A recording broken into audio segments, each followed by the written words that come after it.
You've heard of Anansi. Oh, yeah. So when you are going to say an Anansi story, Anansi in Sem.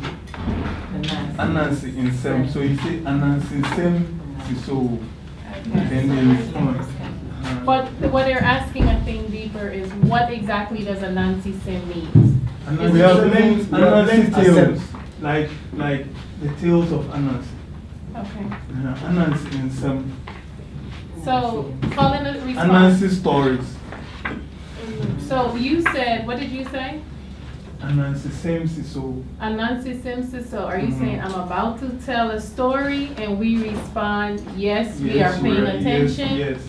Is that what that means? That's exactly what. Yeah. Oh. I can give a breakdown. So linguistically, what you're saying, there are a few variations. You can say anasimye asisie o. So anasim, so asisie is something like make believe or cheating. If like the CC is like to cheat someone to not fully be honest about what you're doing. So when you say anasimye asisie o, right? You're saying I'm about to do something make believe. Right, so what you're doing, you're preparing the people that we're about to go into a land of make-believe. So if I say that it rained from the ground up to the sky, you know, there are different rules here. So you can also say, yinsise, yinsiso. And it's saying that we are not saying what we are about to say. And the idea is that what I'm about to say may not, you know, be fully true. So the various variations, and there are different ones, and different people use different ones, and then the response will depend on which one you say. So you can say tunaye, right? That's tell it well. So it's like, all right, I accept that we're about to go to make believe, but as long as you tell it well, all right, I'll go right along with you. So there's an actual breakdown of what's being said, but the general thing is exactly what they, you know, told you that, all right, we're about to tell a story, and it prepares people mentally to, all right, we're about to go into the storytelling now. Okay, so he's a linguistics doctor, so you can. There are questions about terminology. You see, that is what I'll bring in the ARF here. You see, as a Ghanaian born in this country, I even find it difficult expressing myself in my own language. That's what the ARF is all about. The rebirth of Africa. We're trying to rediscover the true Africa before our brains were taken out. You get what I'm saying? So I'll leave it here and then I'll let Dr. Kambon. That's it. And that's it. All right, so my name is Dr. Obadele Kambon, born in Brooklyn, raised in North Carolina, went to school in Atlanta at Morehouse, and then I went to grad school at University of Wisconsin for African Languages and Literature. I came here and did my PhD in linguistics, focusing on the Akan language, which is what we were just speaking and referring to. So a little bit of background about me as well. I'm part of, or the founder of Abibi Tumi Kasa. Let's say that together, Abibi Tumi Kasa. Abibi Tumi Kasa. That translates to Black Power language. And basically the idea is that my parents had a bookstore and cultural center in North Carolina. So all of the speakers, Dr. Ben came, Charles Finch came, Asa Hillier, you name them, they came to the cultural center. And one time, Dr. Khalid Muhammad was giving a speech, and I thought it was just so brilliant. And I just had the thought, well, how come anytime we talk about African liberation or Black power, we do it in English? And I decided that shouldn't be. I felt like talking about African liberation in English is still higher than talking about being a house Negro in an African language. But the highest thing would be, let's talk about African liberation, Black power, all these things in African languages themselves. So just from that idea, that thought, I started pursuing, actually my mother brought me to Ghana. She was training as an Okomfo, traditional priestess in the Akan system.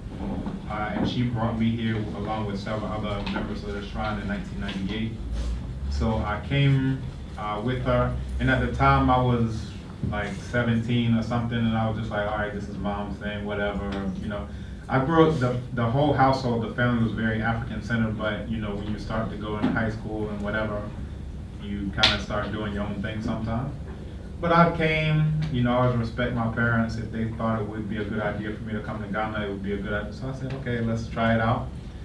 And between my first time coming and my second time coming, I had a major life change, a major life experience that really forced me to sankofa, to go back and take, right? And it was basically either I'll choose life or I'll choose death. And I decided to, obviously I'm here, choose life. And so by the time I came back in '99, I was very serious about learning Tree specifically, African languages in general, but Tree specifically. So, you know, I would hassle everybody. Somebody this child's age, I would be like, okay, how do you say this? What's this? All right, what's this, mama? They would get sick of me because I'm just, you know, and part of it was a love for African languages. The other thing is I really despise English as a symbol of Eurasian hegemony, you know, along with the worldview that comes built into it, all these things, everything black is bad, like these things that we're all aware of, I think, here.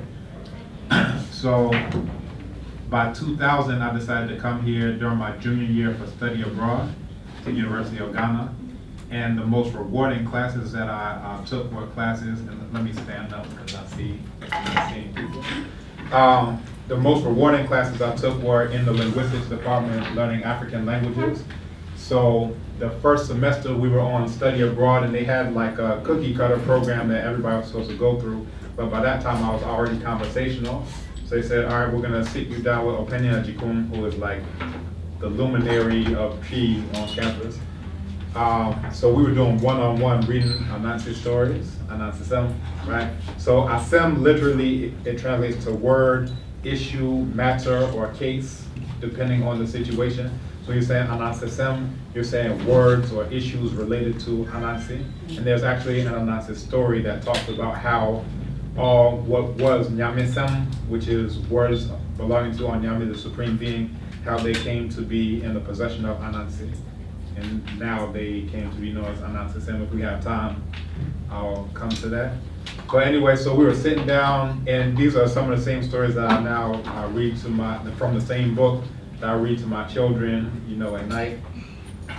Then by the second semester, I was ready to take classes with the native speakers. So, you know, people who've been speaking Tree all their lives. I took literature of Ghanaian language, Akan. Reading poetry, prose, plays, every genre you can imagine in African languages, and then writing essays about that. Use of a Ghanaian language, going into grammatical structure, appropriate orthography, how it's written, things of that nature. And then I also took a course on traditional African spirituality, also in Tree. It wasn't initially going to be that way, but I ended up being the only student to sign up for it that semester. And the instructor, I just re-met her, you know, after years, and I asked, can we do this entire course in Tree? And I guess it was like, okay, here's this guy in the US, he's saying, let's do it in Tree, all right, fine. And by the end of that semester, I wrote a paper, which at that time was the longest paper I had written in any language, 41 pages, in Tree, on how proverbs are used in various social contexts. So by the time I went back to the US, I had been taking a course in Medu Neter, hieroglyphics. I think everybody knows Medu Neter. Good.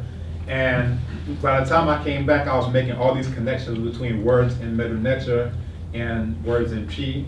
So the teacher, he's now the head of ASCAC. I don't know if you know ASCAC, that's Dr. Mario Beatty. And he said, all right, I'm sending you to grad school, like Dr. Clark used to always say, we have to send people off, say, we need you to do engineering, we need you to do this, we need you to do that, whatever it is. So he basically did that. He sent me to University of Wisconsin-Madison for African languages and literature, and sent another brother, Kwao Imana, to Brown to do his PhD in Egyptology. I did 2 masters there, but I decided to come here to University of Ghana to do my doctoral training in the Tree language. And I did my PhD on how serial verbs, it's a specific type of verb, how they're made into nouns in Tree. I initially wanted it to be a comparative study because in the interim, I also learned Yoruba and became a teacher of Yoruba. Also Wolof. I'm just bringing in the Yoruba component. I did a presentation at Tamale for Linguistics Association of Ghana. Finally bringing in this Yoruba comparative data. But the year I came out in 2012. I won the Vice Chancellor's Award for the best PhD thesis in the humanities. Thanks. Yeah. I mean, to me, that's Black Power. And then, more recently, matter of fact, just about a month or so ago, I won the Provost Award for the best publication in the humanities. So I figured I can keep doing all this African stuff that I'm doing as long as I keep getting awards. Like, all right, get up off me, I'm doing my African liberation stuff. You gave me an award, so you can't say nothing. So let's keep it moving. So that's just a little bit about me, a little bit about my journey. I'm now editor-in-chief of the Ghana Journal of Linguistics. I'm a research fellow here. I'm teaching P here at the University of Ghana to Ghanaians, which is, I think, a first. Probably, you probably don't get too many Africans from the diaspora doing that. But I put it in perspective because Phyllis Wheatley, I think we've all heard of Phyllis Wheatley, the poet. When she started writing her poetry, she had to have like signatories from all these white Bostonians and others in New England to say that an African can speak English or write English this well, because it was unthinkable that any African could possibly master English. So within just a few short 100 years, sometimes we think it's impossible for us to learn an African language. You understand? So I'm kind of like Phyllis Wheatley in reverse, because now I'm getting all these stamps of approval from Ghanaians saying, okay, you're equipped and whatever to teach an African language, blah, blah, blah. So yeah, that's just a little bit about me so you know who's talking to you. I don't know if there's anything specific or any questions that you have, but I'll kind of open up the floor for that. Well, first of all, we want to thank you for taking the time out to meet with us in our delegation. We have brothers and sisters from Atlanta, Orlando, and Mobile, Alabama. A total of 18, and then we have some of our Ghanaian brothers and sisters that are part of our team. So we appreciate you. I've seen your work over the years and what you've done through your online components, doing a lot of work with Baba Baruti. You have some students of Baba Baruti. I've taught Tria, Yeah, so we have some students from Baba, so we know of you, and even your mother, I know her as well. So we're grateful that you took the time out to meet with us. And really, you know, we went to Sheshi University yesterday just to get an idea for the youth to see, because a lot of times in the U.S., these myths about what Africa is, you know, we know Africa is a continent, but we have these myths. So we've been really trying to dispel a lot of the myths so the young people can see that Africa, has what the U.S. has, but really in a more suited way for us as African people.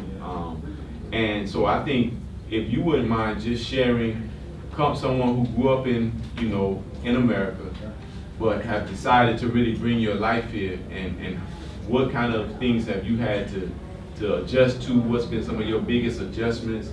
How have you adjusted? And one of the main things, you know, we've been discussing is that it seems just like in the U.S., the education system teaches us very little about Africa. And it seems here in Ghana, the education system teaches very little about Africans in America. And so part of what we've shared with the young people, but all of us, we said we're ambassadors to tell our story. So we've seen and encountered, you know, where the young people have been called Obruni or things of that nature, and they don't necessarily understand that. So you being someone born in America, we actually did a symposium on Obruni. Okay. So yeah, just sharing, you know, any of your experiences, things you've had to adjust to, and any words that you would give to the young people as they continue on their journey of self-discovery. Okay, that's easy. So I repatriated in 2008, but I gave you a little bit of background, so I kind of knew what I was getting into, so the adjustments weren't very difficult from that perspective. But I'll tell you this, has anyone ever heard of Aikweama? Yes. Right? So if you read the prologue of 2000 Seasons, you'll experience what I've experienced here. And it's kind of like this, right? What do I mean by that? I mean that, so my mother is trained as an Okonkwo. I was born at home.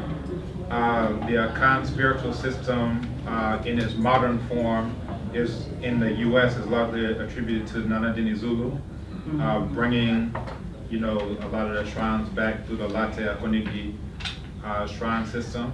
So I was born at home, and all of my midwives were Akumfo in Nana Dini Zulu's group there. I was born with an African name, Obadile Kambon, right? And I'm bringing this up because oftentimes when I'm here, people find out I come from the U.S. or was born in the U.S. rather, and they ask me, when did you change your name? And you know, they'll see me wearing African clothes or speaking various African languages. Part of our strength is that we are a composite. So running through our veins, we have Mende, we have Fula, we have Jula, we have Akan, we have Yoruba, we have Igbo, we have Bakongo, we have Amazulu, we have all of this in us. And it's a composite that you see as well in ancient Kemet. You know, you have all these different types of Africans coming together under one political organization, one economic organization, so forth and so on. And when I came here for study abroad 2000, 2001, I got a chance to go up to Burkina Faso, to Mali, to a Dogon festival. Very powerful experiences, but by the time I left, I said I need to go back to the US so I never have to see another American flag. I need to go back to the US so I never have to see another imaginary white man masquerading as Jesus, right? That when I was here, and what I still see is that you find people who don't have any African name, not their first or their last name. I have a capoeira student, I teach capoeira, named Harry Sawyer. I taught a class on foundations of African thought, going into the worldview that you find throughout the global African world throughout time. And as part of the practical aspect, I took them up to a shrine at Kofridja that we've had connections with for the past about 20 or so years. And the students, every single last one of them is Ghanaian. They had never been to a shrine before. They grew up in church, and they were a bit apprehensive, thinking that perhaps they would be sacrificed, or they didn't know what to expect because they get these movies that show them Africa is all evil, evil, evil. So I'm saying all that to say, when you come here, you may expect for people here to behave any type of way that may be African. And you may be highly disappointed in various respects because, you know, I'm just giving these as examples. You can find people who, again, have no African name. And some of these things you may think are surface, but they're to illustrate a specific point, who don't wear anything made by African people. That's economic warfare, right? You just say, oh, it's cute, look at me, I'm dressing it. You are deciding whether or not you're going to finance your enemy or whether you're going to finance yourselves. It's not everything we make, but the things that we do make, we have a concerted responsibility, you know, to support those things. In terms of spirituality, you have people who for 2 generations have never done anything remotely approaching African spirituality. They've been in the church. So when you will have a conversation, and I came in 2000, 2001, I had read African philosophy, Geche, Redu, African spirituality by Ephraim Donko, so much. And I wanted to just sit down and discuss some of these concepts. So I'm sitting down with people thinking I'm going to reason on the difference between Sum Sum and Hom Hom. They're like, what are you talking about? What is that? And I realized that I ended up telling them more about it than they even knew about. They knew about Abusian, which is a matrilineage. They had no idea about Ntro, which is a patrilineage. And even some of the things that people say, Ajay, you're calling on, they'll think it's just an expression, something you say out loud when you get hurt. But what you're doing, you're calling on your father's spirits from the Ntro line. So all these things, you know, I had made myself very familiar with. I was devouring all information I could. But yeah, just on a lot of these different levels, and I can give you other examples in other areas, I found that a lot of the continental Africans were sometimes trying to make a connection with Africans in the diaspora, but they're going so far towards this whiteness. That's the 2000 Seasons link. Whereas those who have tasted this white death of destruction we're looking for a way back to our way, and sometimes we end up missing each other on these.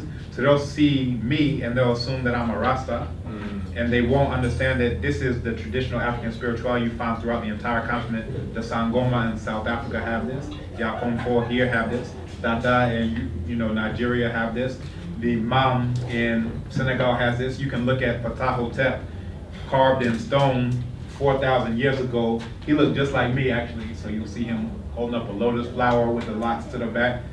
These same things, but within let's say about 30 years since Bob Marley, we forgot that we've been doing this for 10,000 years, and now it became something out of Jamaica. You understand? So I've actually had to tell people, this is the significance, this is how lots got to this place in the very first place. And you had Africans who were in the spiritual systems being taken to places like Jamaica and so forth and so on. But it's like cocoa. Ghana produces cocoa, they send it out, they process it, come back as chocolate, and you're like, what is this magic thing that came back to us? So it's a similar thing, here you have, and that's just an example. And one of my colleagues just a couple weeks ago, he said the same thing, oh, you must be a Rasta. And, I explained to him this is, part of being initiated as an Osofo at Kambon in the African spiritual system. And he shared that, when Bob Marley came out, I wanted to get Rasta. That's what they call it. I wanted to get Rasta. But my Pentecostal mother wouldn't allow me to do it. And it really put it in perspective that my mother is the one who started my locks, right? But, I'll bring this all home in the sense of Africans on the continent don't know where we are in the diaspora, just in terms of having to understand that we're all African people. So we'll see somebody in Haiti and we'll be like, you're African. We'll see somebody in Brazil, we'll be like, you're African. We'll see somebody in Ghana, we'll be like, you're African. We'll see somebody in the Pacific Islands, we'll be like, you're African. You see a jet black brother in India, the Dalits, will be like, you're African. Whereas here, oftentimes, and again, I'm kind of generalizing, you have people who'll be like, all right, Ghanaians don't like Nigerians. We were just having a conversation about Ghana must go, where the Nigerians kick out Ghanaians and vice versa. So here you find things tend to break down in terms of pre-colonial fragments. There's something Armand talks about as well, or neo-colonial fragments. But in terms of African, in the sense of what we're talking about, generally you find that type of idea in the diaspora. And sometimes we see it as a weakness, but we could look at it as a strength. So what we sometimes try to do is run back to a fragment. Say, I practice a Khan spirituality, I'm only gonna learn a Khan and blah, blah, blah, blah, blah.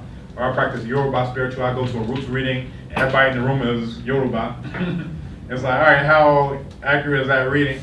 But, we end up sometimes running back to the same fragments that got us where we are in the first place.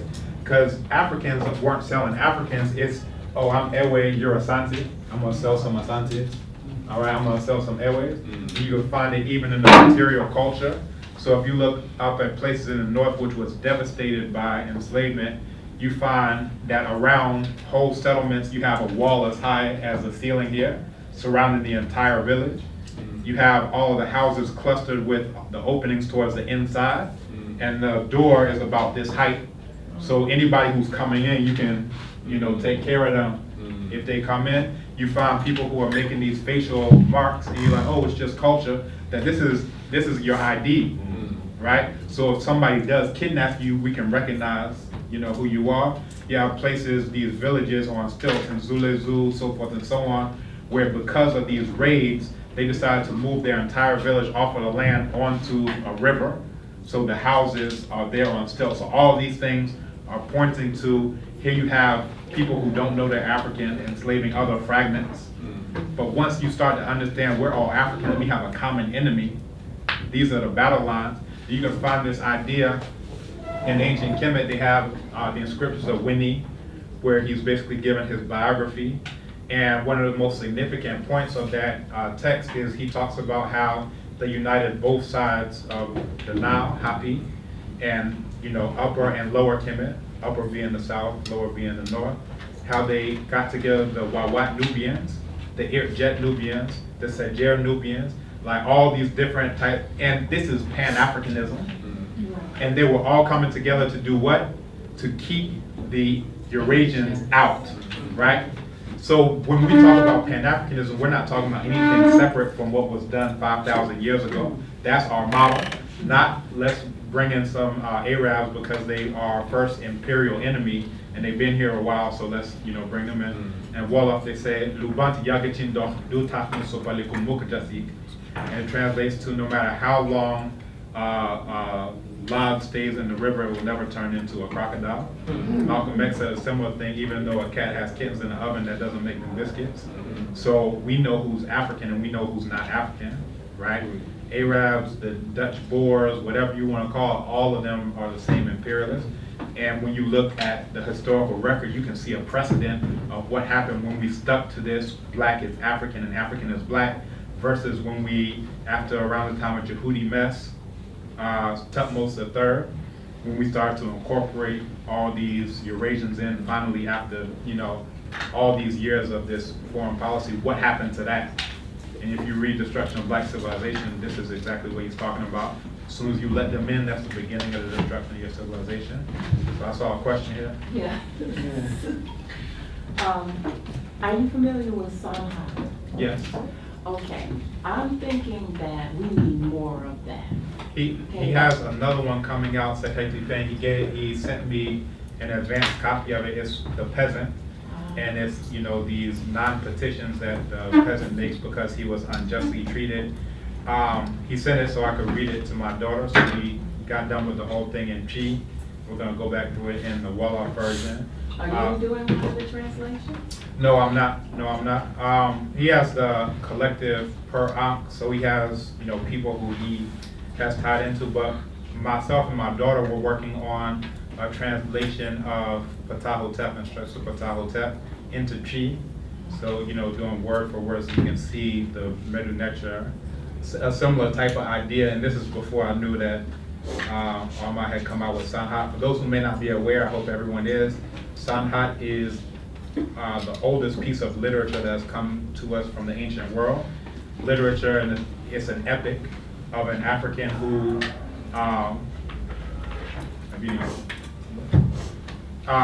it's an African who, at the time of Amenemhat, that translates to Amen is in the front, that Amenemhat was assassinated.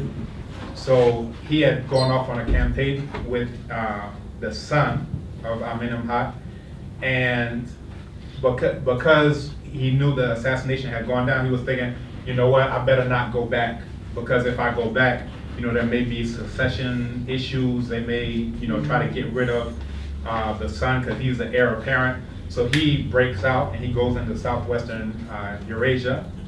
So he breaks out, he, establishes himself there because of the glory of Kemet. People treat him well, so forth and so on. Eventually somebody tries to challenge him in his old age. He's able to defeat this Eurasian, but he starts to get homesick and says, I need to go back to Kemet. So he sends a letter begging forgiveness that, I don't know what came over me, why I absconded. I was a soldier, I'm not supposed to run away, but because of all these succession things and whatever. So anyway, he sends this letter, and in response, he gets a letter saying, come back to Kemet. Come.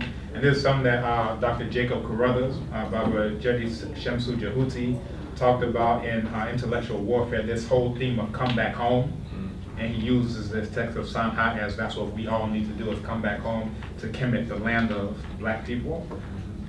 So he comes back, they, robe him in garments and, all these types of things. They give him this huge, suite, everything you can imagine.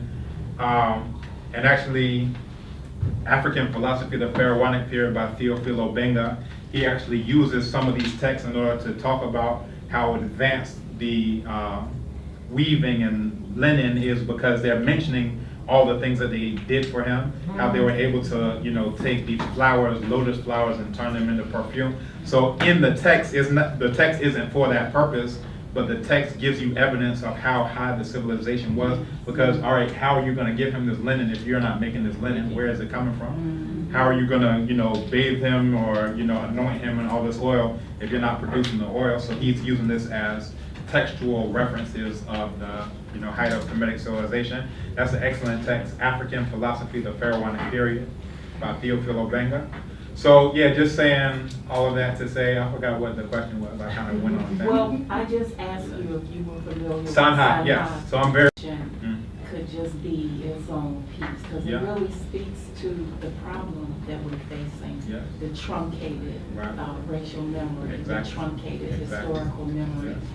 And, because when we talk about all these problems being called booming and Yeah. Pan-African, complexities, when you have information that's put out in all of these different languages, then that's, gonna be pulling things together in a way that hasn't happened before. I mean, we're kind of like in the United States, the people who, our understanding of history makes us like the people who see news from the middle. right, Or we read the book from the last 2 chapters. right. And so the solutions that we come up with to our problems can't really solve them because they don't go back to when the problem started. Exactly. Yeah, so that's what we're working on. Several people are working on that project. I have a book that I'm in the process of composing that's going into some of these same things I'm talking about. It's entitled The Ancient African Origins of Pan-Africanism. Because if you look at all these texts, it's talking about bring together all these Nubians, all these Africans and Kemet to fight these Eurasians. So the inscriptions of Winnie I mentioned, Harkuf I mentioned, the prophecy of Nefertiti, Lamentations of Ipuwer, all of them talk about keep out these Eurasians. Sanhat in itself, it talks about he passed the walls of the ruler that were built to crush the Eurasians and the sand pharaohs. So at that time, we were very clear on who we are or were and who our enemies were. At this point in time, you get everybody saying, let's all just sit down and sing Kumbaya and blah, blah. And the question becomes, well, what happened the last few thousand times we tried that?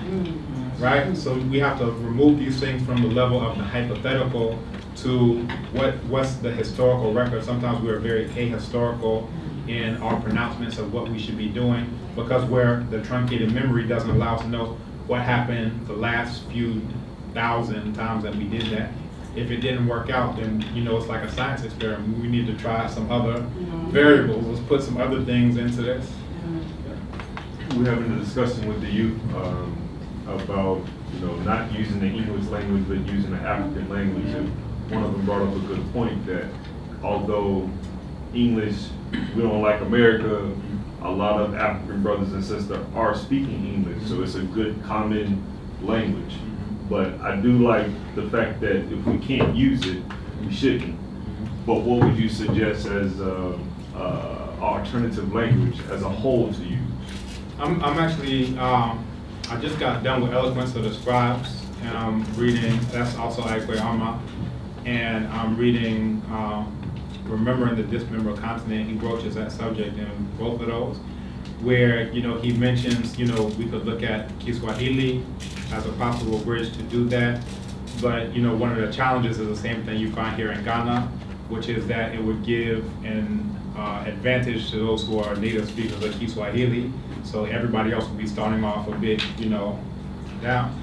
So he suggests Medunecha as something that we all have ties to. Nobody would say, that's yours, or this is mine, and blah, blah, blah. So I'm actually part of a group that's working on revitalizing the Medunecha language in terms of the pronunciations, the grammar, all these types of things, so that we can actually get back to using it in our day-to-day things, in our writings, and things of that nature. So that's something that Alma's suggesting. The one who's spearheading this is Dr. Raketi Amen. I don't know if y'all are familiar with her. Yes. Yeah, so she's pulled together various folks with different backgrounds, some linguists, some, all types of backgrounds. But basically that's what we're looking at in trying to see how we get towards it. So in the interim, we're speaking English, we're speaking French and whatever. Y'all aren't gonna be able to forget the English that you already know. But in terms of long-term solutions, we have to kind of grade these things. So let's say speaking about being a house Negro in European languages is at the bottom somewhere. Then we could say above that, we could say speaking about being a house Negro in African languages is barely above that, and may even be under, it depends on how you look at it. And then you could say above that, talking about African liberation in European languages. right? At least you're talking about something. Right. But above that, we're talking about African liberation in African languages. And I could say that the linguistic issue is something that's paralleled in every single area. So in terms of these things, we can think about things that originate with African people, things that benefit African people.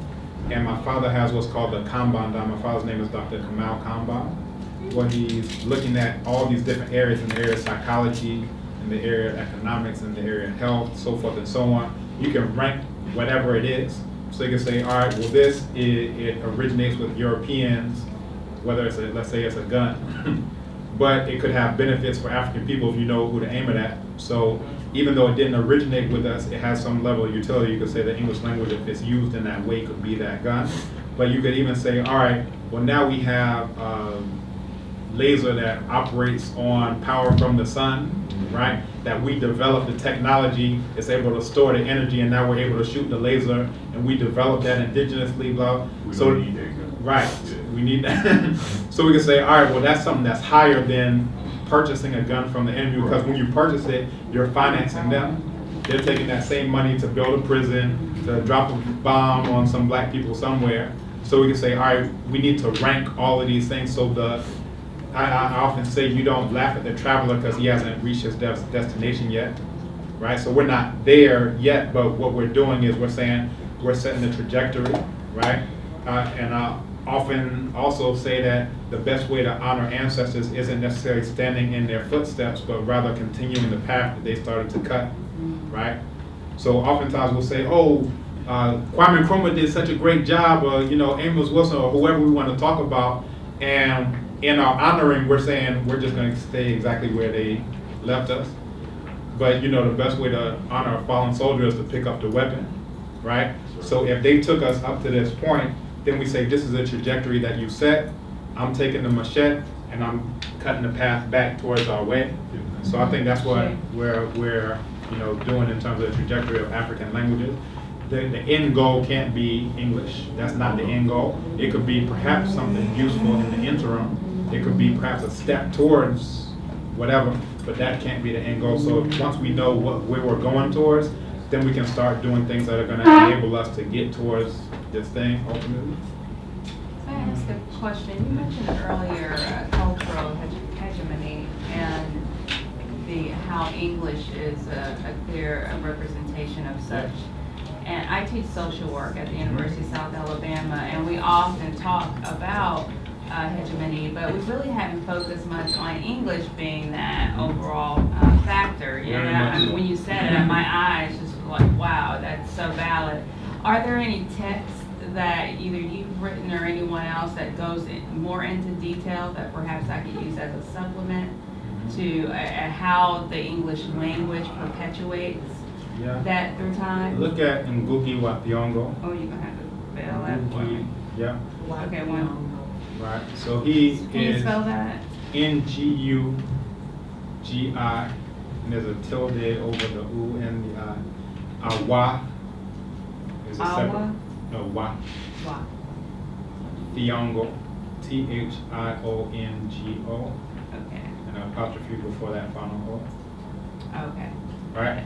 So he's probably one of the foremost proponents of ditching English and using indigenous African languages. In his own case, he stopped writing in English and writes in Kikuyu. Of course, there are translations that go into various other languages. But he's one of the people who, he has a book, Decolonizing the Mind, where he goes into, this exact subject. So, yeah, I would say and then also Aikwe Armah talks about these things. He comes to not a conclusion, he says, basically retreating to our own individual ethnic languages is perhaps a step in the wrong direction, because again, you have either we're all African, we're all black, or we're all fragments. So, it could end up that saying, all right, we're just going back to the same pre-colonial fragments that got us into the thing in the first place.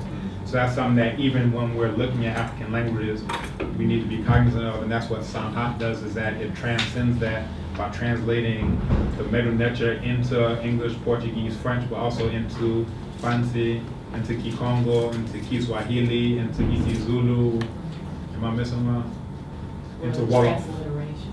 Yeah, and the transliteration, so you can get an idea of what the initial sounds are.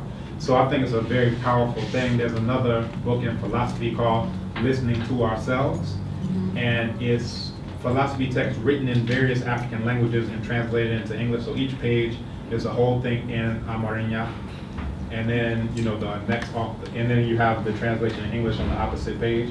You have this in Akan, and then the translation in English on the opposite page. This one in Igbo, translation Doluo, translation.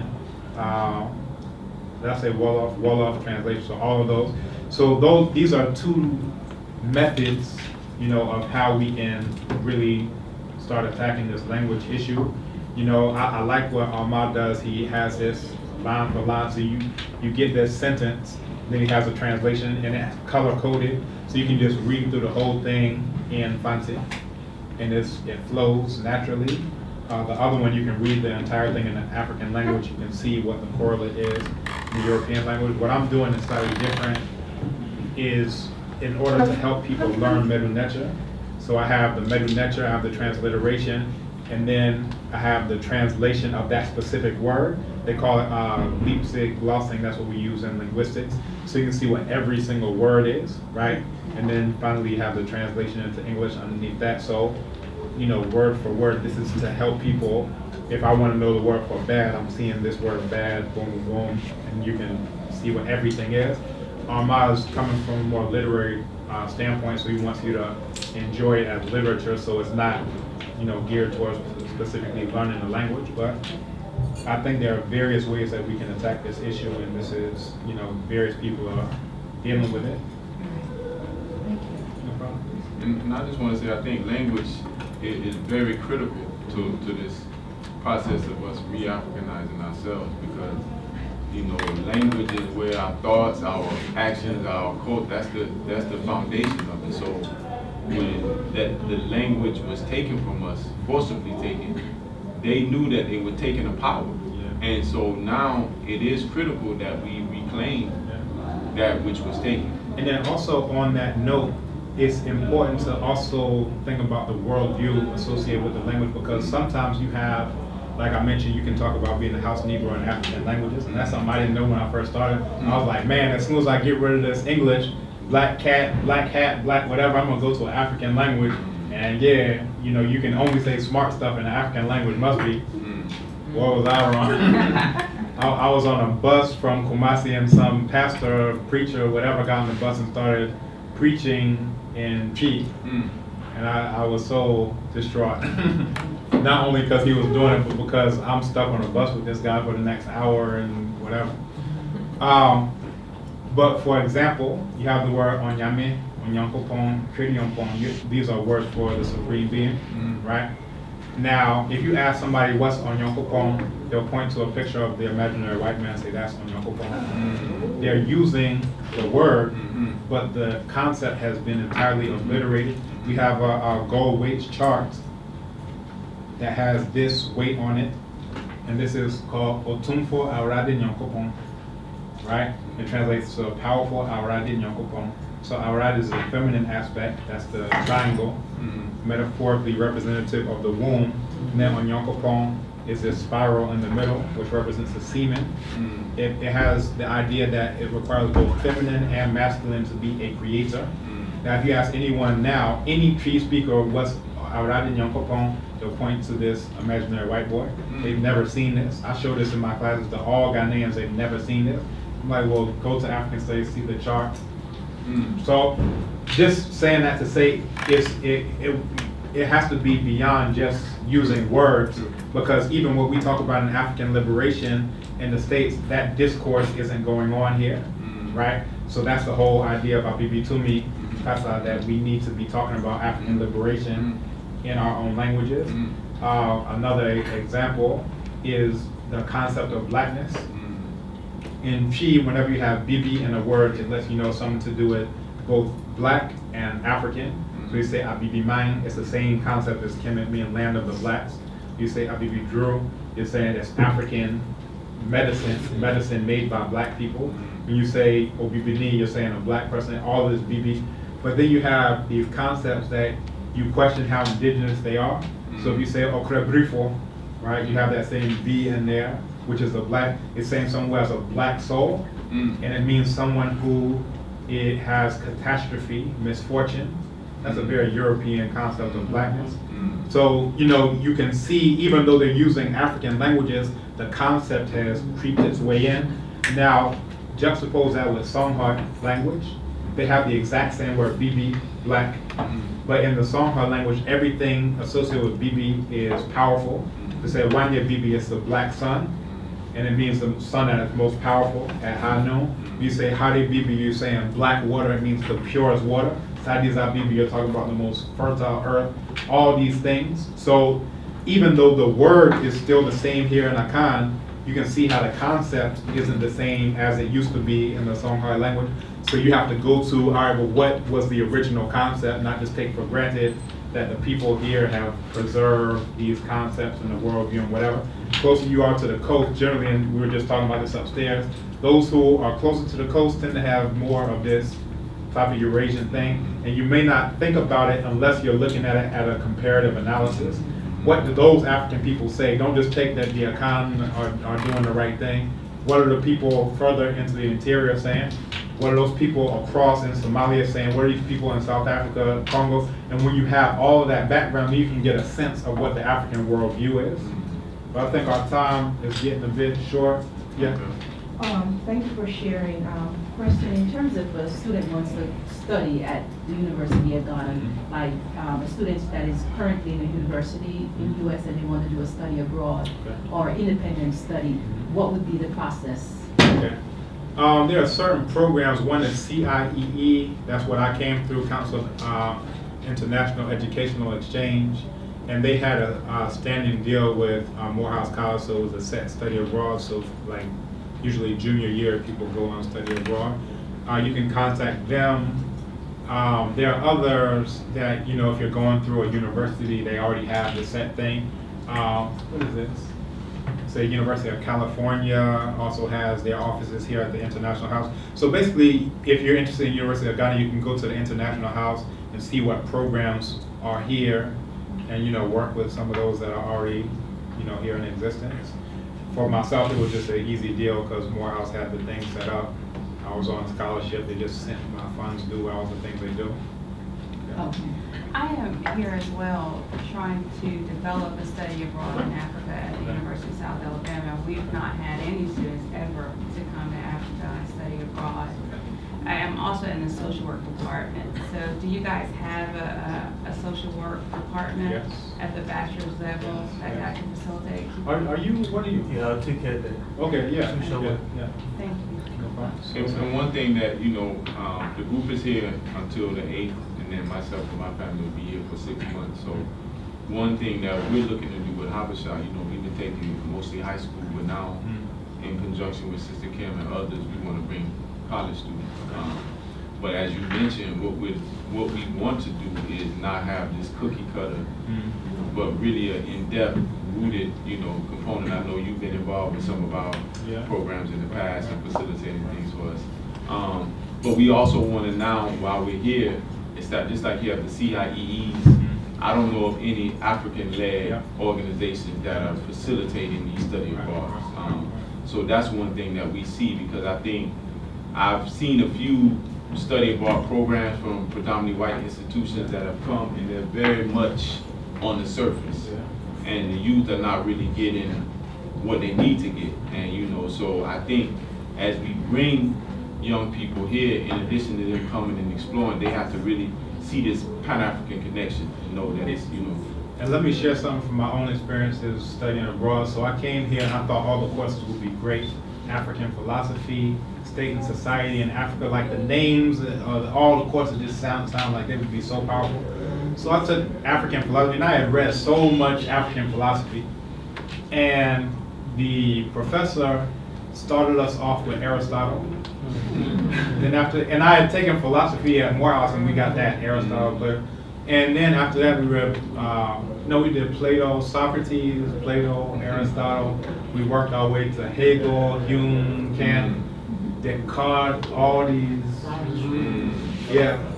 So that's what we got. Then the very last class he gave me a Kwame Gyekye article that I had already read, and that was the end of the class. State and Society in Africa was a study of European concepts, Adam Smith, Machiavelli, blah, blah, blah, blah. So just saying all that to say, temper what you would expect, like, not to disparage anyone, but we have this Gandhi statue here. And no one out of all of our illustrious full professors, associate professors, doctors, whatever, none of them knew anything about Gandhi other than perhaps a movie. So the, Prime Minister, President of India came here, gave a speech, and then defecated a Gandhi statue here onto the campus. And I didn't know, it wasn't announced or whatever, but as I was passing by, I was like, what is this? So I took a picture of it, and then I decided to send an email to all faculty, all students on the campus, giving some of his statements, his notable quotes about black people. The Vice Chancellor answered, he never gets into any type of exchange, but somebody who brought in a lot of money to the university was like, perhaps he can explain what's going on. So he came on and was like, oh, well, based on my reading of his biography, and mentioned which biography, there are 400 bajillion biographies of Gandhi.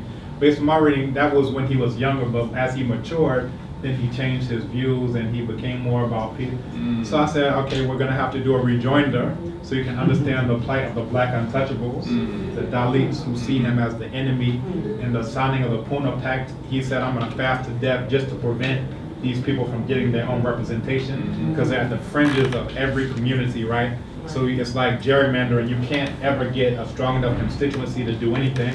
So Ambedkar said, we need to, have our own representative. And Gandhi was like, no, you all have to stay in this caste system, right? He never opposed. So anyway, I just gave all these links and whatever. I sent something else about Lincoln, because they didn't know nothing about Lincoln. I said, I don't want to see a Lincoln statue up on campus either. I'm just saying all those things to give you an idea about what you're coming into. You're coming into neo-colonial Africa. Make no mistake.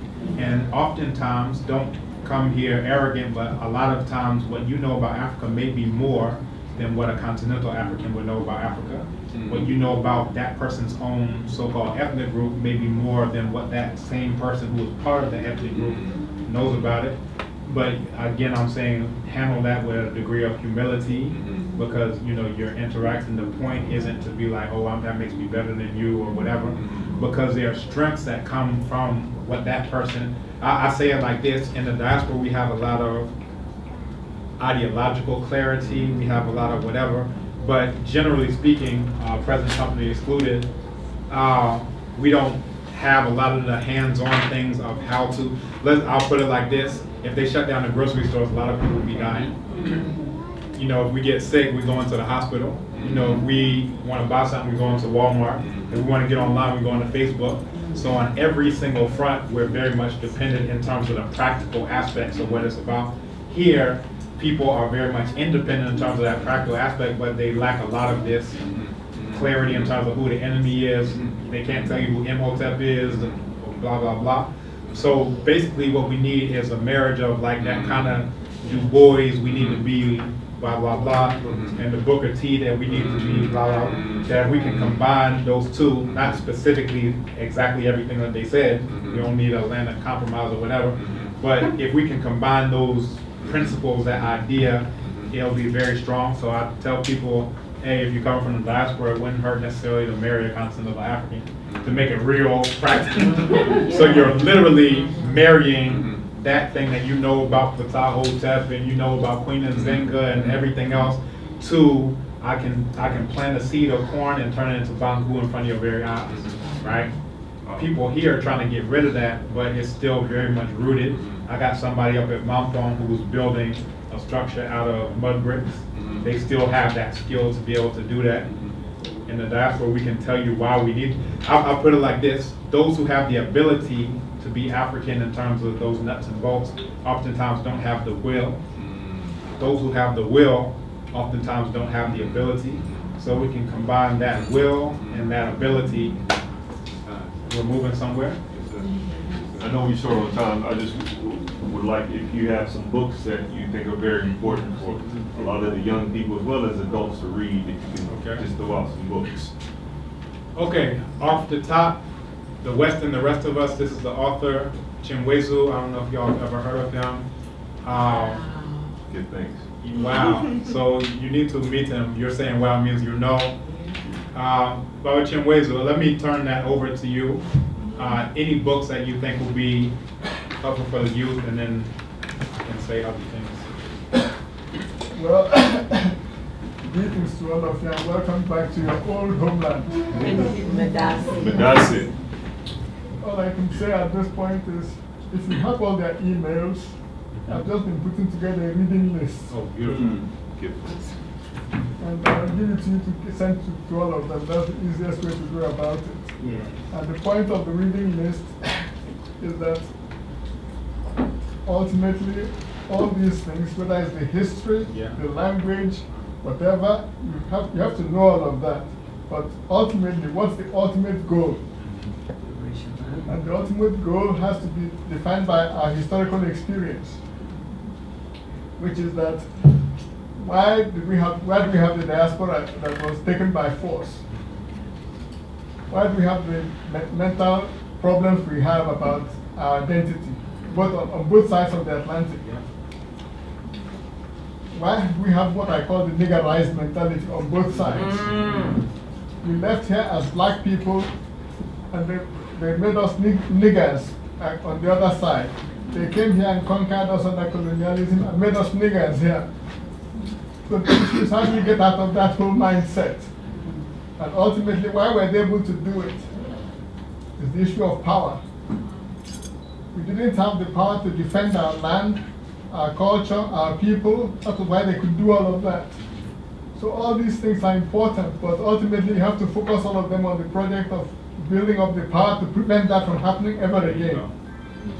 What we say never again is that we must have the power to prevent these kinds of things from happening to us. And the whole point is, where do we have to build that power? You can't build it in the States. Too much in the belly of the whale, belly of the beast. The only place you can build that power has to be somewhere in the continent, in the African continent.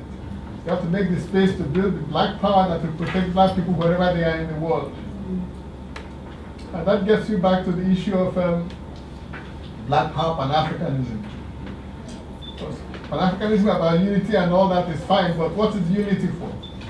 If it doesn't give you the power to protect your people and your land and your culture. So we have to get back to the issue of using all these things, all this knowledge we have to reconnect with to do something very practical. That is building the power that can protect us all around the world. So the reading list is about understanding what it will take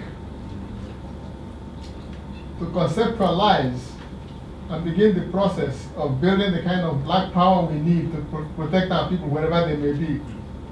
It's not just protecting one community. Part of the problem we have is that right now there's no power in the world that can speak up when you treat black people badly anywhere in the world. Right, sure. If you try to do things to the Chinese, the Chinese government will do something, say something or do something about it. Because to the Chinese government, all Chinese, whether they live in China or not, are under their protection. They are Chinese by their origins. If you try to do anything to a European anywhere, you know who will speak up. America will speak up. Russia will speak up. With black people, nobody can intervene and say, don't do that to this black person. They kidnapped Aristide from Haiti. Who said anything? There's no power base. And that takes you back to Marcus Garvey's project of building a United States of Black Africa. Not United States of Africa. So that's part of our confusion. He first used the phrase United States of Africa, but then clarified it by saying United States of Black Africa. So you must keep that project in mind, find the space, clear the space from this neo-colonial Africa, all these neo-colonial contraptions have to go till you find the space in which to build the United States of Black Africa that will be an economic and military superpower like all the others. Black people here, the UN Security Council, they want to be allocated a seat, but they don't meet the requirements. To get there, you have to be powerful enough to protect yourself using the UN instruments.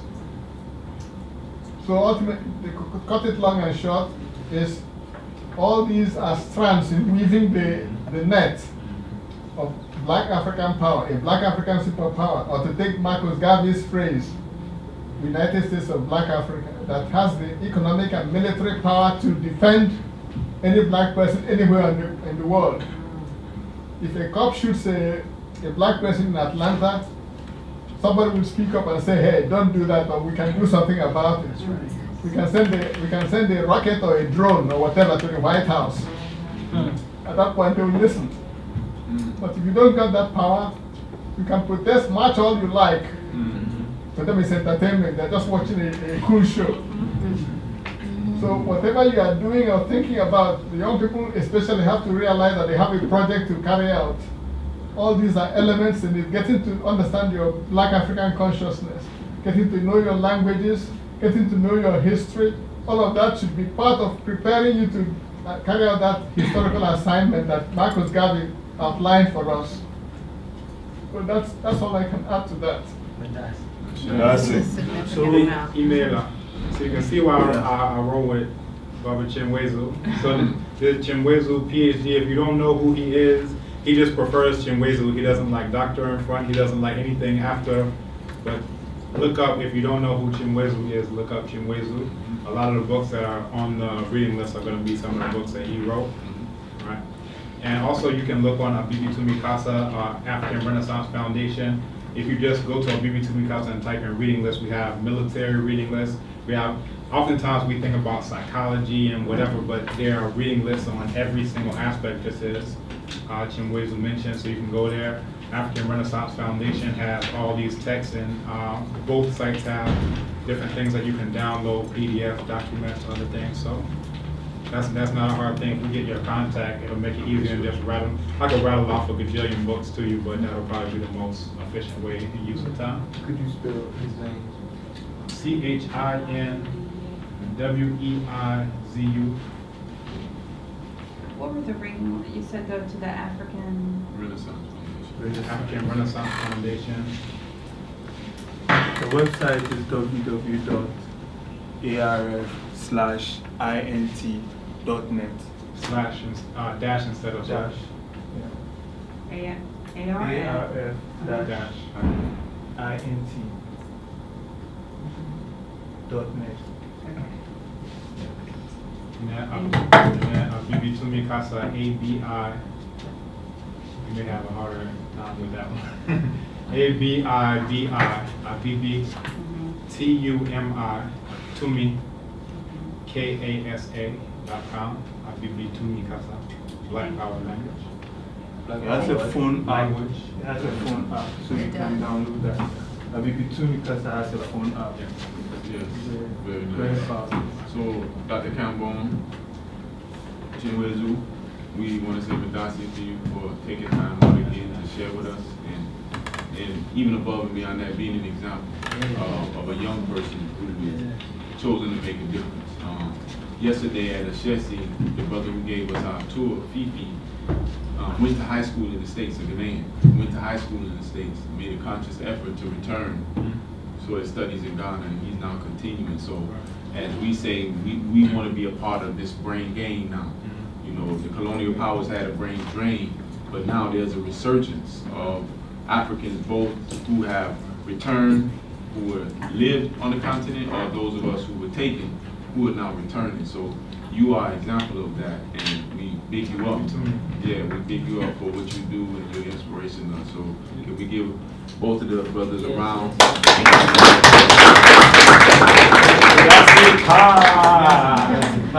One of the of the things that Chimwezu mentioned, just in terms of you can't build that superpower over there, is that when you're over there, every single thing you do, finance is your enemy.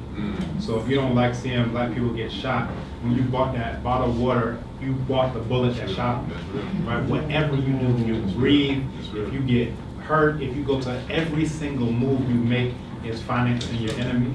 So, you know, it's very contradictory to say you're going to keep doing it. So the brain gain is real. We need that here. We need reinforcements. People see Africans and don't understand what it is. You know, like I said, we get our knowledge about the continent from the media, which tells us Ebola, tells us AIDS, tells us famine, tells us drugs and wars and whatever. And they get their information about Africans in the diaspora, which tells them, are you a drug dealer, you a gangbanger, you know, porno star, whatever. So at the end of the day, continental Africans say, I don't want to deal with them. And diaspora Africans say, I don't want to deal with them. But at the end of the day, we never sit down around the table and say, why were they telling me this about you? Oh, well, why are they telling me about you? And it's the same thing that they did during enslavement, play this one off that one, and they're the ones who benefit ultimately in the end. So, you know, I appreciate you all being part of that brain game. We need reinforcements desperately. We sent out a call, who's interested in a Middle Nature study group? 0 crickets. Right. Speaking of study groups, that's that. Speaking of study groups, don't you have some? I know you were doing Kwanzaa. You started Kwanzaa here, and some other things that you're doing to change the mindset. Ministry of the Future. We have various things along those lines to, you know, fill in that gap. We have the capoeira classes. The issue is that several, but one is that we try to become Eurasians, you know, and that's on both sides of the water. But you know, it's kind of upward, you know, slow trying to get people to be interested in it because we have no self-knowledge, self-love. You know, those are tied together, and part of that comes from we don't have knowledge of self and we don't have knowledge of enemy. If you know who you are, if you know who your enemy is, that fuels the self-love, that, you know, fuels all of those other things. So we'll close it out there, I think. Yeah. All right, so on team, are we ready for our next part of the journey? Actually, Is there any way could we go outside and get a picture with you? Is that possible? See? What's our time? All right. So, okay. Wow, long time.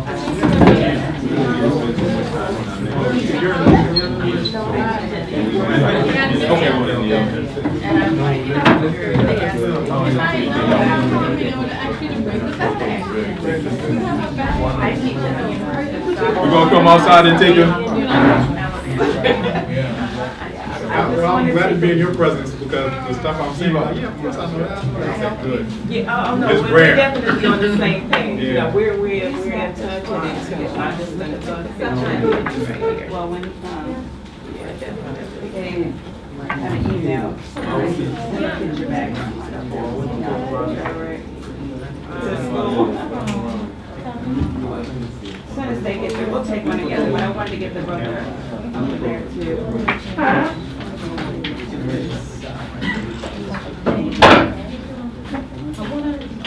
You got it?